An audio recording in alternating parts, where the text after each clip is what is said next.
Saya pernah ceritakan itu di buku Muhasabah Cinta, menghadirkan surga dalam rumah tangga. Ada teman saya namanya Khadijah. Nggak ada yang lebih romantis daripada Khadijah, teman saya ini sama suaminya. Itu saya kalau ngelihat dia tuh dijemput sama suaminya gitu ya, karena kebetulan saya pengurus waktu itu gitu. Jadi tuh suaminya tuh bahasanya ngomongnya tuh halus banget sama dia. Terus nanti tuh begitu dia keluar dari Daruz Zahra gitu, dijemput sama suaminya nih, barang-barang dia tuh langsung diambil sama suaminya. Kayak dia nggak boleh banget gitu bawa barang gitu. Padahal palingan kitab gitu kan, mungkin dia jajan gitu. Pokoknya tuh langsung disamber gitu sama suaminya. Nggak bolehin bawa barang berat. Sampai saya kalau ngeliatin gitu kan, saya pernah tuh lagi di kamar gitu, saya lagi nyetrika baju tuh. Saya sama ada Khadijah lagi nyetrika gitu kan. Saya bilang sama dia gitu, Khadijah, saya suka liatin suami kamu tuh loh, kayak baik banget sama kamu. Saya sampai pernah bilang gitu, nih Khadijah nih kayak kurang digendong doang nih sama lakinya nih. Kayaknya kalau boleh bini digendongin gitu, kayaknya digendong mulu udah sama lakinya gitu. Saya bilang kayak gitu. Terus dia bilang kayak gini, iya tuh emang baik banget dah. Terus dia cerita lagi nih si Khadijah, untung saya tidak memutuskan sesuatu yang berbeda. Kalau enggak saya pasti bakalan nyesel. Dia bilang gitu. Saya bilang emang berbeda gimana Khadijah? Dia pun mulai bercerita. Dia bilang saya tuh nikah berapa tahun lalu gitu dia sebutkan. Terus dia bilang kami satu kampung, keluarga juga udah saling kenal, kayak sama-sama orang condet gitu ibaratnya nih. Dia di kota Baydha teman-teman, tempatnya Habib Muhammad bin Abdullah Al-Haddar, ayahandanya Hubabah Maryam, Hubabah Nur, mertuanya Habib Umar, mertuanya Habib Zain bin Smith. Dan dulu Habib Umar, Habib Zain itu mondoknya di sana di Baydha sana itu. Dia bilang kami menikah dapat sebulan 2 bulan, bulan-bulan madu itu ya, itu masih bagus-bagus saja, enak-enak aja, nggak ada masalah. Dia bilang tapi mulai kayak setengah tahun gitu dari pernikahan, rumah tangga kami mulai sepertinya sedang diuji. Dia bilang dapat 6 bulan pernikahan, suami saya mulai jadwalnya berubah.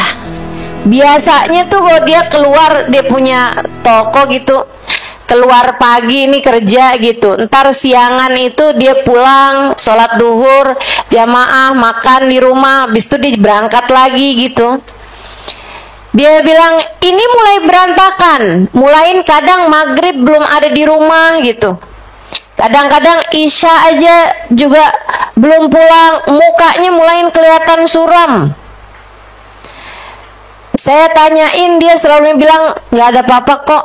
Nah teman-teman saya sekalian yang saya muliakan, jadi nih si suaminya Khadijah ini gitu nggak mau cerita, karena dia pikir daripada saya nyusahin hati istri saya gitu, dia nggak cerita.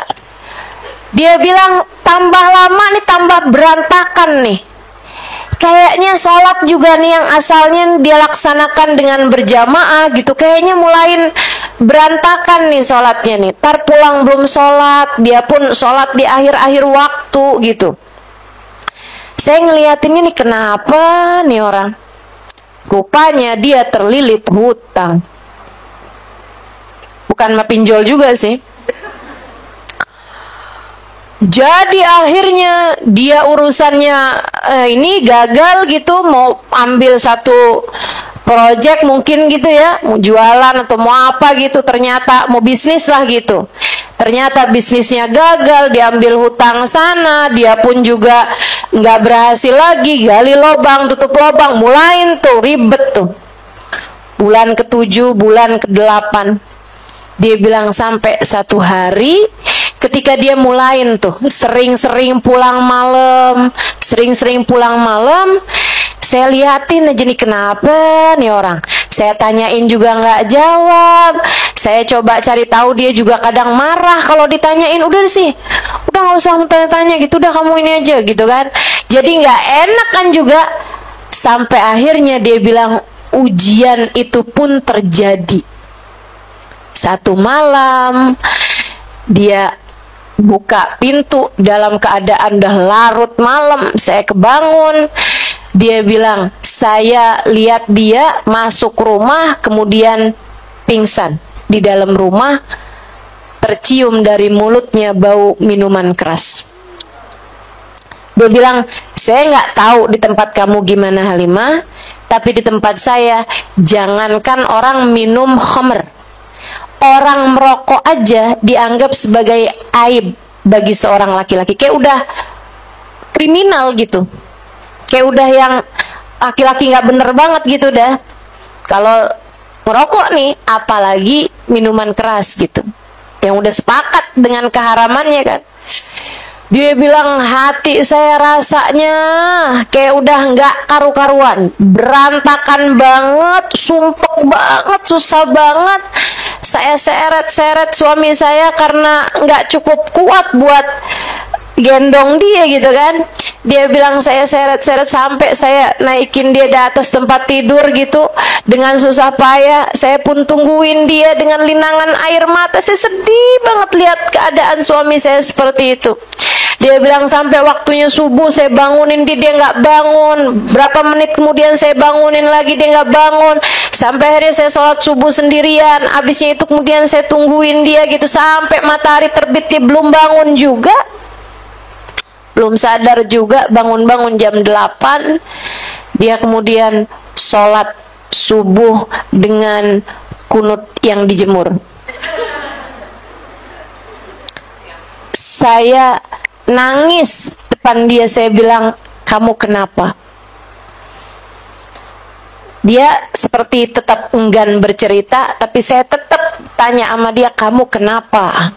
Saya istrimu, saya berhak tahu apa yang terjadi sama kamu.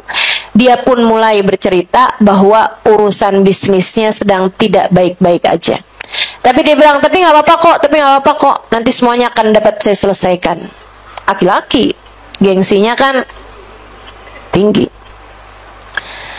Saya kira itu adalah malam paling gelap dalam hidup saya.